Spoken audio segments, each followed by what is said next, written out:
You know when you say Bose in Dutch, it means angry. And these buds, they're making us ultra Bose. Namaste with DHRME. These earbuds really make me extremely mad. Before you get extremely mad, let's be fair to the Bose QuietComfort Ultra bud, because we're independent reviewers and not influencers. These buds are legit pretty good at some things, as we've come to expect from Bose over time. The biggest difference is that you get an immersion mode. You know, spatial audio, because that's what the new thing is. And the good news is that spatializing stereo music sounds great in immersion mode. The still mode works very well for very stereo old recordings. The motion tracking though is a bit slow and doesn't feel as real time as Apple's implementation. And while on sound, these bring aptX adaptive to the table. The sound of these buds might not suit everyone, but you cannot deny that Bose has some serious smarts when it comes to sound. It sounds pretty good for certain kinds of music, and I'd imagine hip hop and EDM would sound great in these, and you can customize the sound using the basic EQ in the app. But there are some weaknesses we'll come to later as well. The active noise cancelling is still tier S. Bose has been the reigning king in this realm, so this is no surprise. The two generations before the Ultra also sat on the tier S throne. We couldn't really discern any kind of real difference, so all we're gonna say is that these should be your go-to if you want the best in noise cancelling. Oh, and the microphones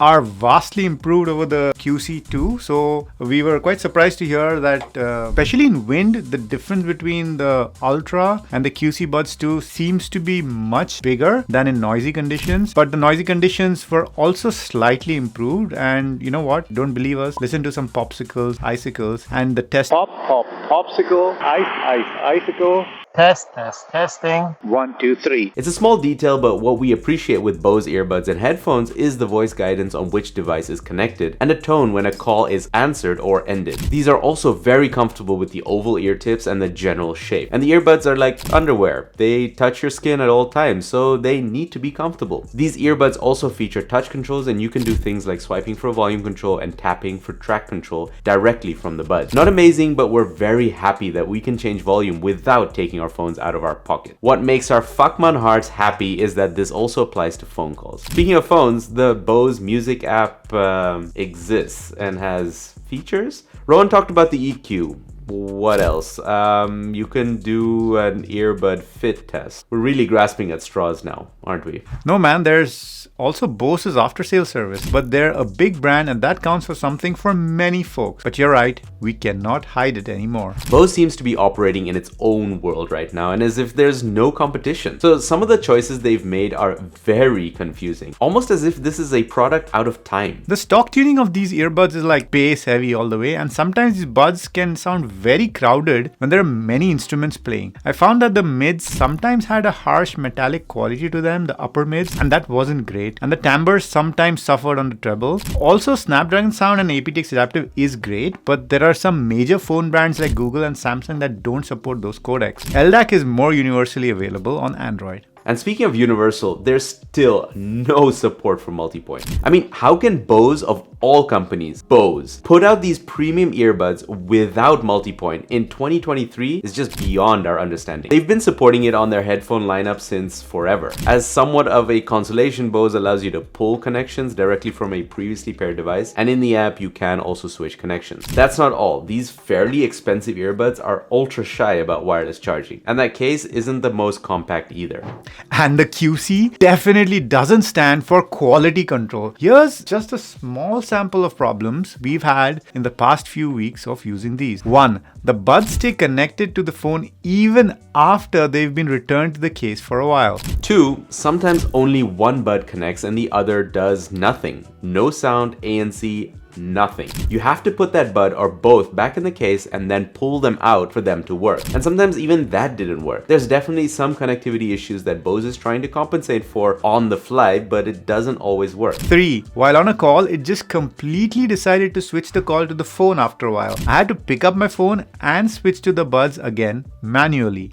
And 4, many users say disabling or uninstalling the app is the best solution. But man, there's nothing ultra about these problems. The transparency mode is also not very ultra at tier B, unchanged from the Bose QC Buds 2. We get the don't fix it if it ain't broke strategy for noise cancelling, but there is clearly a lot to be fixed for transparency. This king cannot afford to rest on its laurels in this department. Bose, what are you doing? And there's ultra white noise on the ANC and transparency modes. This is especially annoying if you want to have transparency on and be aware of your surroundings. After a while, the whooshing Niagara Fall white noise just gets tiring and you'd rather take the buds out of your ears. This even applies to phone calls in quiet conditions. Now battery life, advertised number is 6 hours. We tested this, we got 5.5 hours, fine. But the funny part is the new feature, the immersive mode, gives you 2 hours less of battery. That means you're looking at something like 3.5-4 hours, and that over time is going to degrade. And the batteries are the first things to go on wireless earbuds, and these batteries are not user replaceable either. So these buds retail at a whopping $300, and in the EU it's even crazier at 350 euros. It's just a confusing lineup to say the least. They just came up with a QC Buds 2, which now retails at $280, and then they've released the QC Ultra. What are you actually getting for those extra $20 or 50 euros? The biggest differences are going to be the immersion mode, high-res codecs with Snapdragon sound, and Google Fast Pair. That's about it. Instead of addressing the real problems with the QC Buds 2, why the hell did Bose decide to release this new pair of earbuds? And is that the right approach for a company like Bose? Feels like they're trying to be like Apple, just ignoring the market that already exists and developing products in a vacuum and hoping to lean on their brand cachet. Now don't get us wrong, we'd love to see Bose succeed, and they're second to none in their noise cancelling. But Ultra,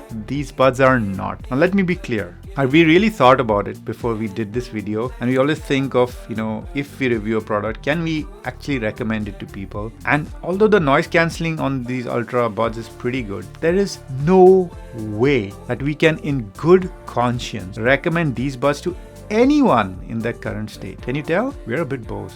You've been learning Dutch. And we've been DHRME. Doei. Almost as if, why the hell did Bose release? There's no way that we can. There is gonna be immersion audio. Don't believe us? Listen to some popsicles, icicles, and the testaments new and old.